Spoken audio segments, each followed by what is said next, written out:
여러분, 조금 전에 우리 서희나 양이 유아 세례를 받은 것처럼 부활절이 되면 특히 많은 교회에서는 세례식을 거해요. 독일에서는 꼭 그 부활절에는 세례식을 하는 것도 있지만 그 예배를 드릴 때 타우프 에어 인너룸이라고 해가지고 세례를 기억하는 그런 시간을 갖는데요.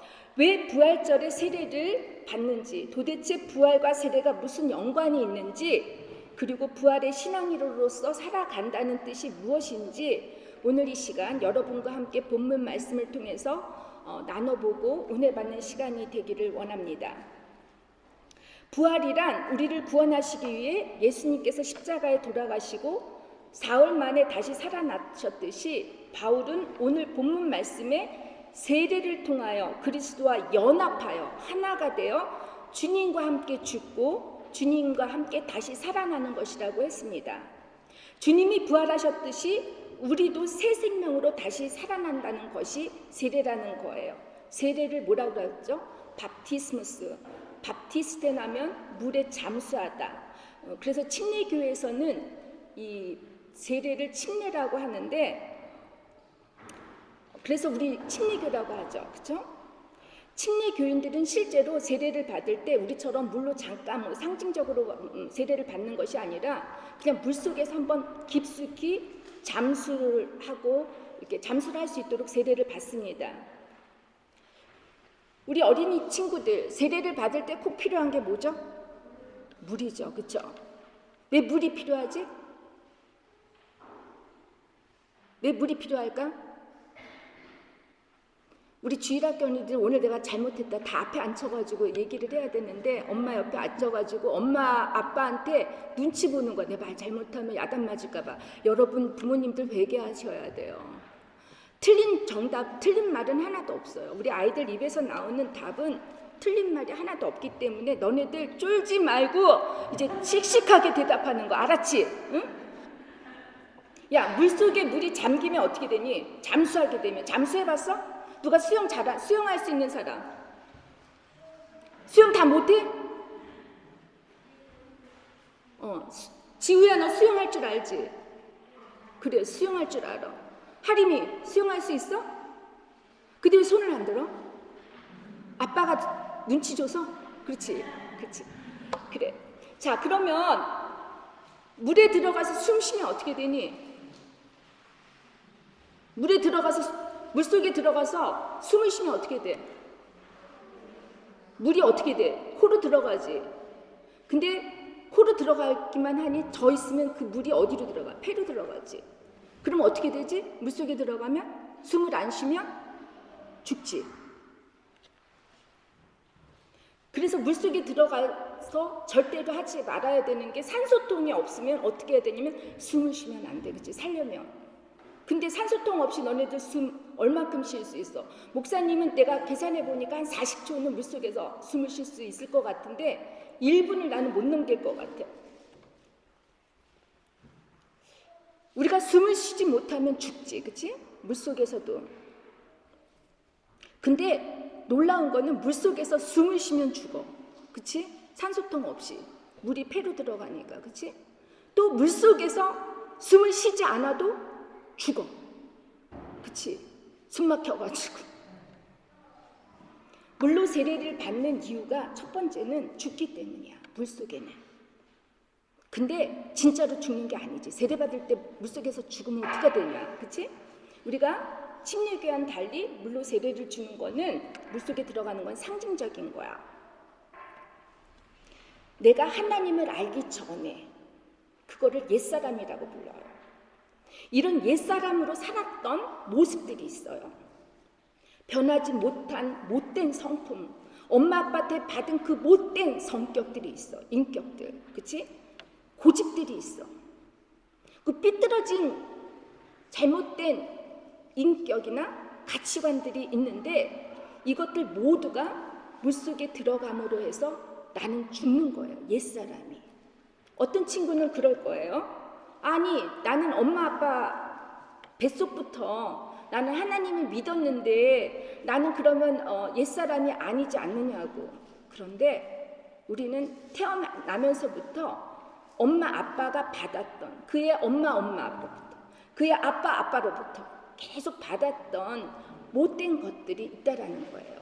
잘못된 가치관들, 그런 것들이 이제 세례를 통해서 죽는데, 사도 바울은 갈라디아서에서 내가 그리스도와 함께 십자가에 못 박혀 죽었다고 했어요.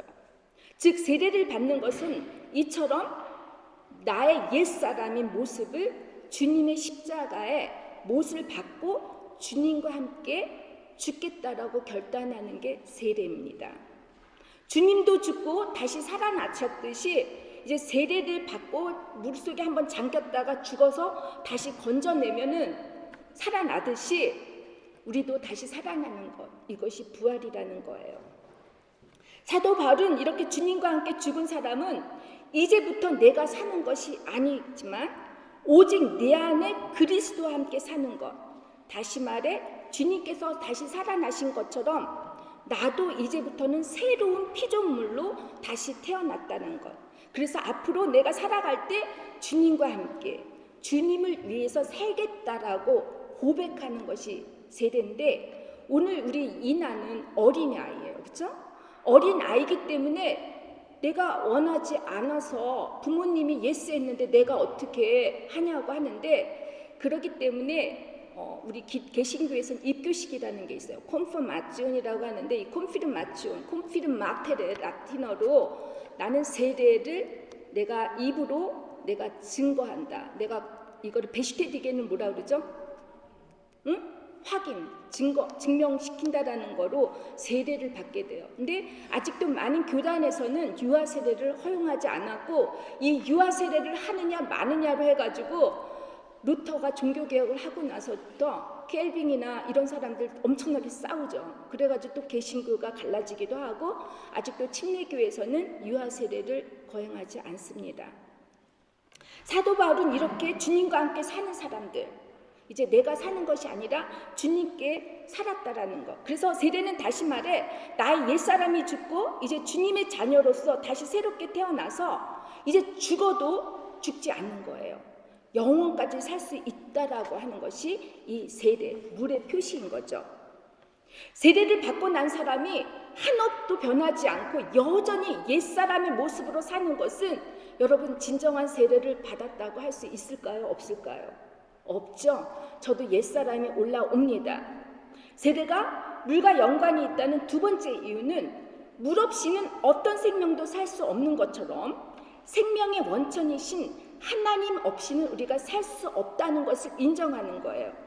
우리가 태어나기 전에 엄마의 뱃속에 있을 때 너희들 어떻게 있는 줄 알아? 나도 엄마의 배 안에는 물이 있어요. 물. 그게 양수라고 해요. 뭐라고? 양수.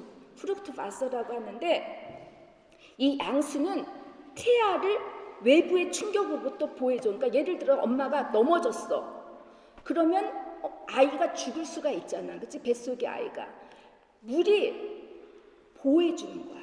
그걸 양수라 그래. 그리고 온도가 올라갔다 내려왔다 하는 거를, 온도를 되게 적당한 살 수 있게, 태아가 살 수 있도록 유지해주고, 그리고 태아가 탯줄, 엄마의 자궁으로부터 눌리지 않게, 아이가 자라니까 다른 것이, 기관들이 같이 움직이면서 태아를 압박을 줄 수 있는, 그래서 이 모든 기관으로부터 보호해 주려고, 눌리지 않도록 완충 역할을 해주는 게 양수예요.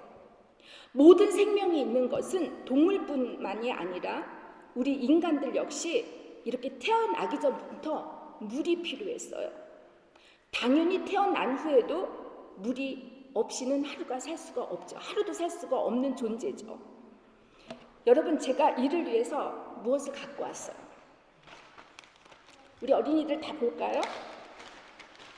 이거 아는 사람. 이거 아는 사람 내가 선물 줄게. 모르죠? 아, 이 엄마 아빠들 이거 뭐야 이거. 이게 뭐냐면, 봐봐. 색깔이 뭐지? 브라운 색깔이야. 공처럼 둥글어. 아주 메말라 있어요. 이렇게 떨어져. 이게 꽉 잡으면 이게 부서질 것 같아요. 이 이상한 식물의 이름이 여리고 장미. 다 같이 여리고 장미. 예리후 폰 로제라고 하는데 이 여리고 장미라고 불러요. 이 장미는 사막에 있는 근동나라에서 자라는 식물입니다. 그런데 이 여리고 장미는 독특한 특징을 가지고 있어요. 아주 건조한 사막 지역에서도 물 없이도 오랫동안 생존할 수 있다는 거예요. 아주 이렇게 건조한 사막에서는 이것들이 깃털처럼 가벼워서 사막에서 부는 바람들에 왔다 갔다 날아다닐 수도 있어요.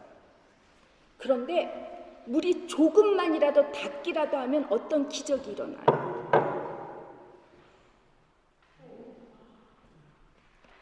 물만 닿기만 하면 이런 기적이 일어나요. 이 죽어 보였던 여리고 장미가 천천히 펼쳐지면서 초록색으로 변하고 부드러워지고 그리고 꽃이 핀다는 거예요. 여리고 장미는 이처럼 두 가지의 모습을 가지고 있죠. 푸르른 생명의 모습과 메말라 죽어있는 모습이에요. 저는 이 여리고 장미를 보면서 우리들의 모습과 별다를 바 없어 보인다라는 생각이 들었어요. 모든 것이 잘 되는 것 같고 만족하고 행복한 삶을 누리고 있다고 느낄 때가 있어요. 이거를 독일에서는 그리넨베라이, 녹색 지대라고 이렇게 말하는데 신앙적으로 봤을 때도 분명 녹색 지대가 있습니다. 은혜가 가득하고 감사하고 예배도 빠짐없이 꼭꼭 참석하고 교회 공동체 생활이 행복하고 그래서 뭔가 좀 더 열심을 다해 섬기고 싶고 봉사도 하고 헌금도 듬뿍듬뿍 내고 또 매일 말씀을 읽고 큐티도 하고 기도도 규칙적으로 하죠. 너무 받은 은혜가 감사해서 어떤 사람은 심지어 주님, 예수님의 제자가 될게요. 예수님을 위해서 저는 목숨도 아끼지 않고 바치겠어요. 이렇게 호언장담하는 사람도 있습니다. 예수님을 위해서는 그 어느 것도 아까운 게 하나도 없을 정도로 주님을 사랑하는 뜨거운 열정이 강할 때가 있습니다. 그러나 정반대의 상황이 올 때가 있죠. 인생의 메마른 상태입니다. 내가 원하고 바라는 대로 인생이 흘러가지 않아요. 갑자기 건강에 위험에 사인이 오죠. 경제적인 어려움이 부딪히게 돼요. 갑자기 직장에서 해직 선고를 받아야 되고 또 직장 안에서 상사와 동료 사이들의 갈등이 생기고 또 사랑했던 부부들이 어떻게 되죠? 건너기 힘든 금과 틈이 생기게 되고 결국은 갈라지게 됩니다. 내 꿈이고 기쁨이었던 이 자식들이 기쁨은커녕 정말 원수같이 느껴지면서 내 속을 까맣게 태워버리는 그런 아프게 할 때가 있습니다. 이런 상태에 있을 때는 꼭 인간관계에도 문제가 생기죠. 오해들이 생겨요. 구설수에 올라가서 사람 만나는 것도 두렵고 싫어지게 됩니다. 마찬가지로 우리의 믿음 생활에서도 여리고 장미처럼 메마른 상태가 찾아올 때가 있다는 거예요. 교회 공동체에서 시험을 받게 되죠. 믿었던 목사도 교회 성도로부터 상처를 받아요. 실망하게 만들어요. 이 교회 다닌 사람처럼 상처를 받았다는 말을 자주 쓰는 사람 아마 세상에 없을 거예요. 왜 우리는 하나님의 자녀인데 그렇게 상처를 많이 받고 있는지, 왜 상처를 받도록 그냥 방치하고 있는지 좀 저는 이해가 안 돼요. 그래서 이번 참에 여러분, 저는 여러분에게 정말 부탁을 드립니다. 제발 여러분들 입에서 나는 상처받았다는 말 사용하지 않으시기를 주님의 이름으로 부탁합니다. 왜냐? 주님이 나를 핏값으로 정말 우리를 대신해서 죽고 살리시지 않았습니까? 예수님이 나를 위해서 죽었어요. 내가 만약에 교통사고를 당할 뻔해서 죽을 뻔했는데 그 누군가가 나를 위해서 대신해서 죽었다면 나는 살만한 가치가 있는 사람 아니겠어요? 근데 이 살만한 가치 있는 사람들이 껐떡하면 나는 상처를 받았다고 이렇게 말을 합니까? 제발 우리는 피해자가 아니에요. 주님이 피해를 보셨기 때문에 우리는 가해자도 피해자도 될 수가 없습니다. 물론 신앙생활하면서 시험 들 때가 왜 없겠습니까? 하나님이 있는 것 같은데 없는 것 같고 하나님은 있는데 나와는 상관이 없어 보여요. 다른 사람들 기도는 다 들어주는데 정작 내 기도는 들어주시지 않는 그런 섭섭한 마음이 들어요. 모든 것이 비판적으로 보일 때가 있습니다. 목사는 물론이고 교회에 불신이 생기고 점점 교회에 오는 게 부담이 되고 교회에서 하는 일들이 다 마음에 들지 않게 보일 때가 있어요. 또 교회 공동체 생활을 함께 한다는 것이 뭔가 나를 자유롭지 못하게 하는 것 같고 속박당하게 하는 불편한 느낌이 들게 하죠. 그렇게 되다 보니까 점차 교회 공동체를 멀리하게 되고 그런 사람들은 말씀은 물론이거니와 기도 생활 전혀 하지 않습니다. 마침내 어떤 교인이 되죠? 가나안 교회, 안나가 교인들이 되어버리는 거죠. 교회 공동체를 막상 떠나다 보니까 세상이 정말 다르게 보여요. 야, 돈만 있으면 뭐든지 가능한 것 같고 평수 넓은 집에 이사를 가면 더 높은 층으로 이사를 가면 내가 좀 뭔가 성공한 것 같고 평생을 보장해줄 연금이 많은 직장에 가면 그래서 내가 그 직장에서 받는 월급으로 명품 옷을 사고 명품 제품을 구입할 수 있는 이런 경제적 여유가 있다 보면 여행을 가죠. 세상이 다르게 보이죠. 세상 살기가 정말 좋아 보입니다. 하지만 영적으로 하나님과 멀리 떨어져 있다 보면 여리고 장미처럼 점점 메말라 갑니다. 도저히 살아날 기미가 없어 보여요. 여리고 장미가 조금도 어떤 물에 닿지 않도록 방치를 하게 되면 어떻게 됩니까? 그냥 부서져서 먼지처럼 영원히 사라져 버려요. 존재 자체가 사라져서 생명을 살릴 수 있는 것이 불가능하다는 거예요. 인생도 그렇고 신앙생활도 늘 여리고 장미처럼 이 두 가지 측면이 있습니다. 왔다 갔다 오르락 내리락 있다 없다 이렇게 반복을 하죠.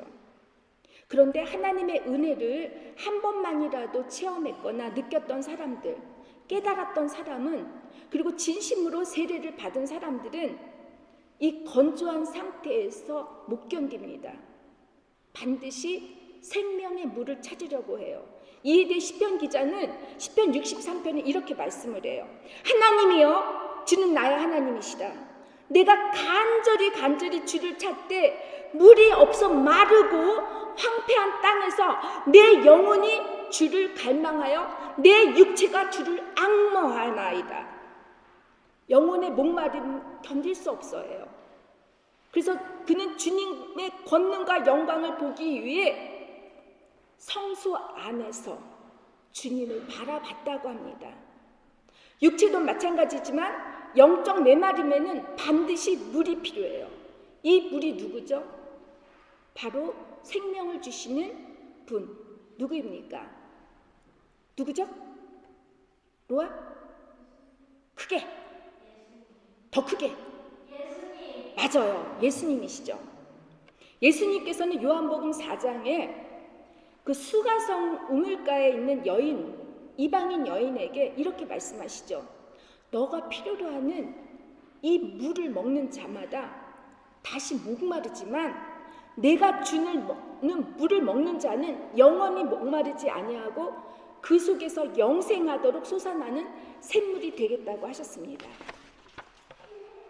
예수님께서 생명의 물이시기 때문에 이사야 선지자는 너희 목마른 자들아 물로 나오라. 돈 없는 자도 오라.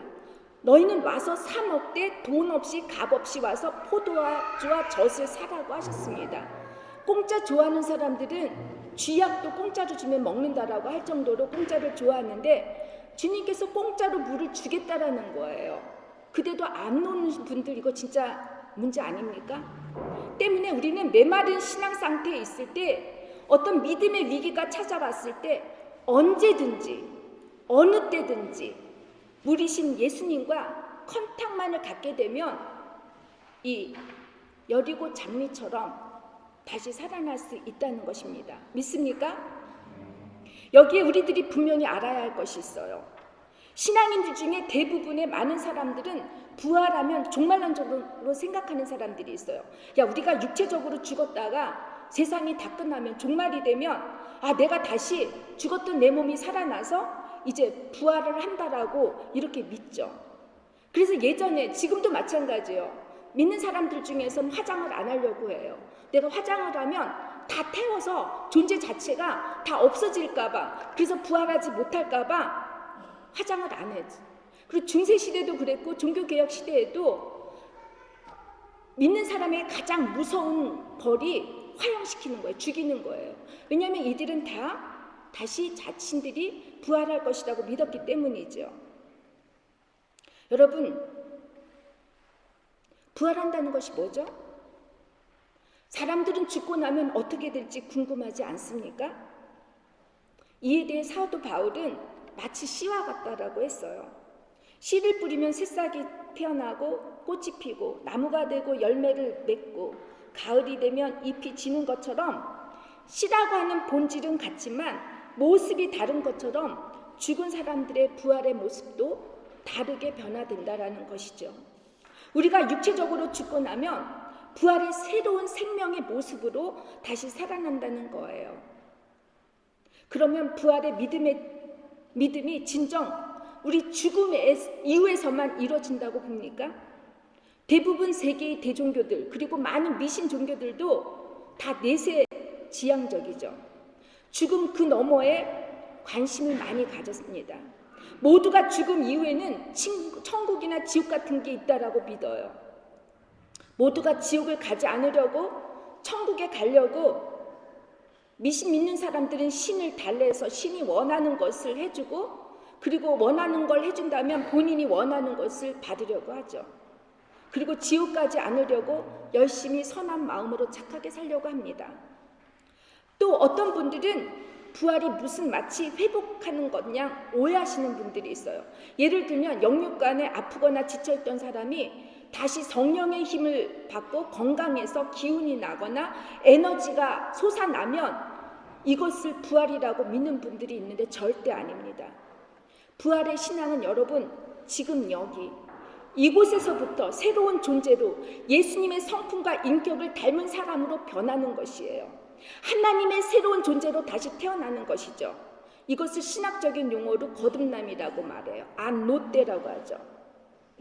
이 아노떼는 한마디로 앙콜, 쭈가베라고 합니다. 예를 들면 음악을 하는 연주자가 어떤 노래를 부르거나 악기를 연주하게 되면 관중으로부터 앙콜을 받게 되죠. 똑같이 연주했던 그 곡을 다시 한번 연주해달라는, 그것이 아노떼, 거듭남이라는 거예요. 이 아노떼, 하나님이 우리를 창조하셨을 때 와우, 보기 좋았더라고 말씀하셨던 그때의 모습으로 되돌아가는 것입니다.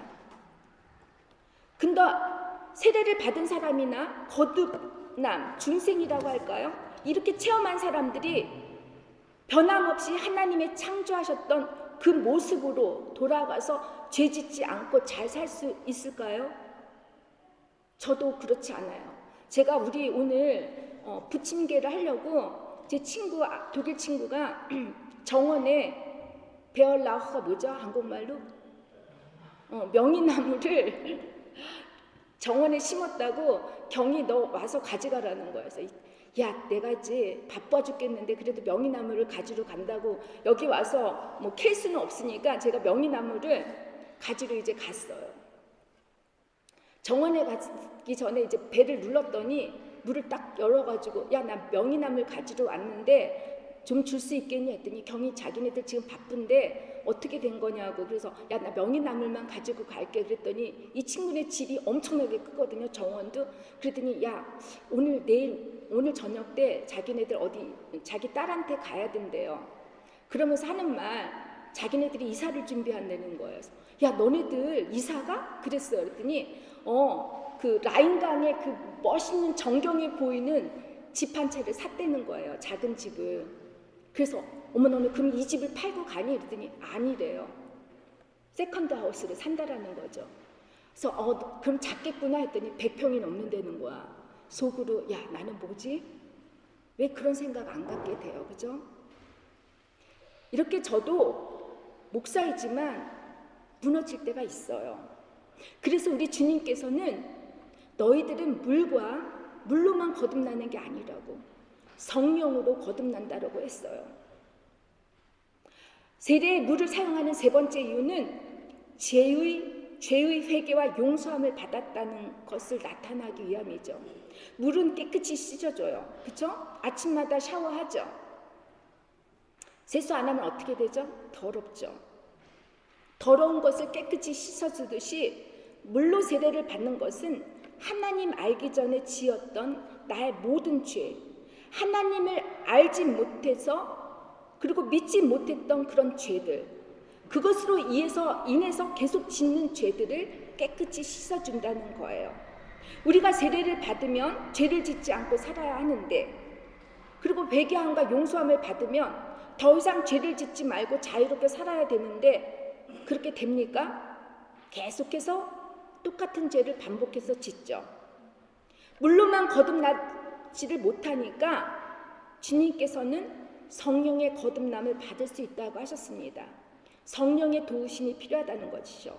성령으로 거듭남은 마치 성령이 주시는 은사로 생각하시고, 뭐 방언이나 예언 같은 거 하시는 분들은 저 사람은 성령으로 거듭났다라고 하는데 절대로 오해입니다. 그건 은사예요. 그냥 주신 선물이죠.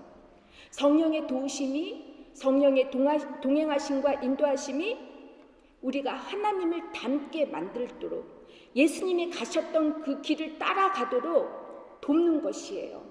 하나님의 자녀로 옛날 하나님이 우리들을 만드셨던 그 창조의 모습으로 돌아가서 새로운 열매들을 맺게 하려고 하시는 것이 성령이 하시는 일입니다. 이것이 새로운 거듭난 사람들의 진정한 모습입니다. 우리가 부활의 신앙을 믿고 부활에 참여하는 것은 단지 예수의 부활을 기억하고 축하하는 것에서 머무는 것이 아니죠.